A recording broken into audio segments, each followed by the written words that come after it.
ఒక 10 రూపాయలు కావాలి. ఏంటే 10 రూపాయలు కావాలి, ఇస్తారా? పొద్దున్నే మొదలెట్టేశారా? జీన్స్ ప్యాంట్ కోటేసి అడుక్కోవడం కొత్త వేసినా ఏంటి? 10 రూపాయలు అంట, 10 రూపాయలు ఏదో పెద్ద బాయ్కడంలో అడుగుతున్నాడు.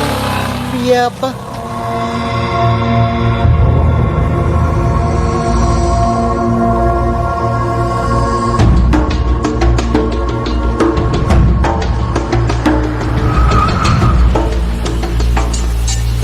అర్జెంటుగా 10 రూపాయలు కావాలి.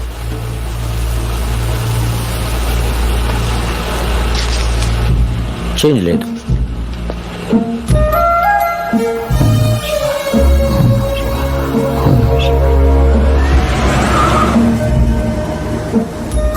మన దగ్గర డబ్బులు పెట్టుకుని బైక్ నాపి 10 రూపాయలు అడగడం ఏంటి? వాడు చీ కొట్టడం ఏంటి?